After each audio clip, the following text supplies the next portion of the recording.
Someone assessed. Okay. Okay, Yes. so the president came to Northwestern today, and then he delivered a message, and then that was cheered by a lot of people. What was your takeaway home from the whole speech from the president? There are three things that I took out. Okay.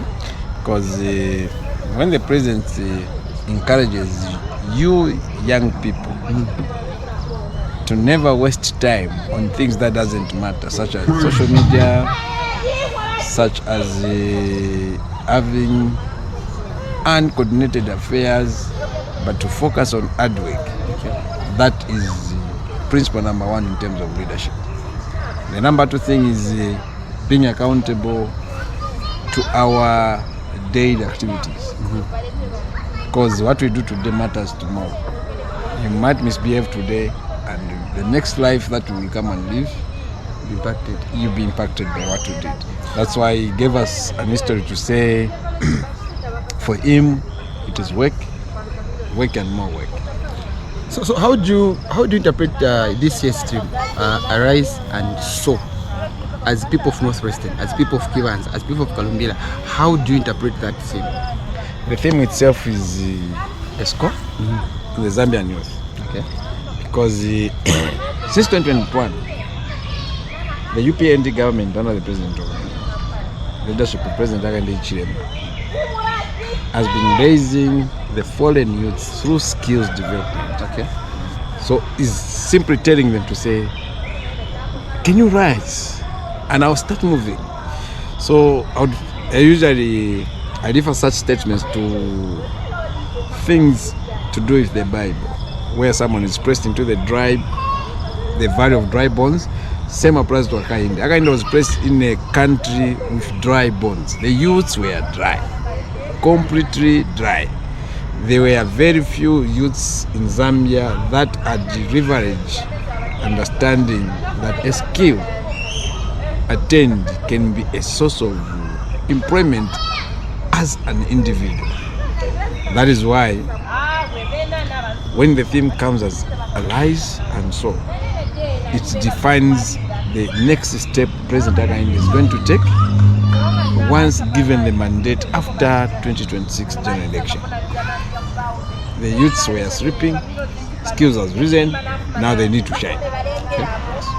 Honorable, I've been following you very much. You're one of those councillors that I know who are very active and you care for your people very much. Do you wish to stay where you are as a councillor, or maybe you are aiming for another position? Because I hear to say maybe you want to contest as a council chairperson for Kalumbila district. Can you confirm that? I wish to put it on record and confirm on a very strong position that we are contesting for the office of Kalumbila Council Chairman. So you are contesting as a Kalumbila Council Chairperson? I'm contesting as Kalumbila Council Chairperson. On which ticket are you contesting? On the UPND ticket. But there's already someone else in that office. Whether there is someone in that office, whether there is what, the primary law of an election is we have all to be subjected to the people. We go back to the people. Okay.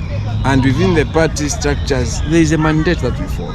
So you think the people are going to give you the mandate? I can assure you that we have a vision to transform the policies of President Hakainde into a successful one. For example, the president is saying you are a trained youth, then you are living in Kalumbila. Who should find a link between you and the mind or the employers so that you are given an intern?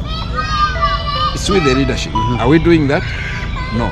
But I can assure that but you are the councillor, and then there is a council chairperson there. So do you work together? There is a practical boundary. Okay. We do work very well. Then why can't you support him? Why do you want to take the aspirations and the vision differs. Okay. I have my own vision just as you can. Uh-huh. I have my own vision on how best we can do this. By the way, I'm not coming into governance for the first time. I've served government for 11 years as a local government officer. I worked in Soweto Municipal Council, I worked in Chirabon Municipal Council, and worked at Chikankata Council, where I resigned from. I resigned not because I wanted to resign. People called me for a service, and when we came, we delivered the service. Are you aware that we are the only world where we have a local partnership between an investor and the community? I think I'm aware. Is it DHO? DHO. Something like that, yes. Today I can boast to say there are youths that had not risen. Now they are rising, they are shining. We have local domiciled people from Kibanza driving trucks to go as far as South Africa, Namibia, Zimbabwe. That's not a game for young minds. So you want to be adopted or new paying? Of course we will be adopted. So what if you want to be adopted? What happen? No, that's that remains. What will be the next step for you? Is that the end of your political career, or you go back to being a assure you, politics does not end. Politics does not end like that. Okay. Politics is an assessment of one's performance. And being someone to participate into aspiring into a position should not create an enemy for someone. Understand the vision of that person and understand and compare, what is this? Where is it taking us? You have been in Northwestern. Yes.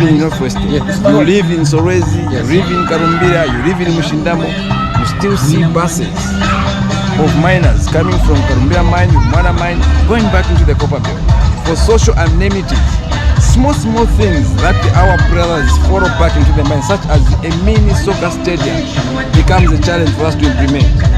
In the first place, the Local Authority Act number 2 of 2019 gives us the council mandate to preside over the affairs of every ministry, inclusive of sports. Sports is a baby in the council. Why can't we strike a partnership with the corporate partners such as the mines to create a mini soccer for our people within the district? The total revenue that goes out of Sorwezi and Karumbira through the buses that goes weekly there. If I'm just to give you a cream, 10 buses by 1,000 each and every person that carries out of Karumbira, that's equivalent to how much? 10 buses per 1,000. 620,000 goes out in a week. Multiply that in a month. Multiply that in a year. How much money are you losing as a province? Close to 5 million.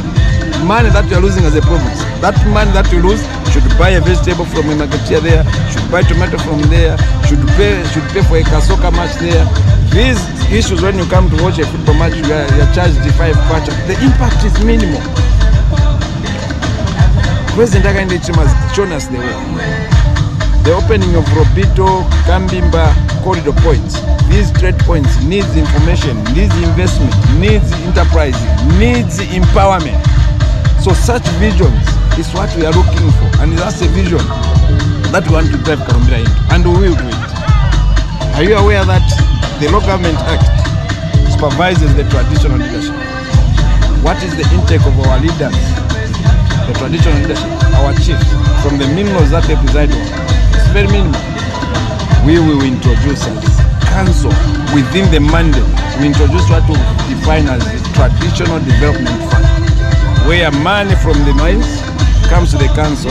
Within the council, you pass a law that allocates probably even just a 2 million to a particular chief. Let each and every chiefdom determine their investment plans. Honorable, I can see you have got a lot of things that we can discuss, but again, time is not with us. Indeed. I wish we're going to book another time so that we're going to have so much time. Thank you so much for the opportunity. Thank you very much, sir. Thanks. So that has been the Honorable himself, Mr. Moses Kokela from Kibanza Ward. So this has been Northwestern Podcast with your host David Mukombo, aka the Gunless Soldier. Bye. Thank you very much, Honorable. Thanks so much.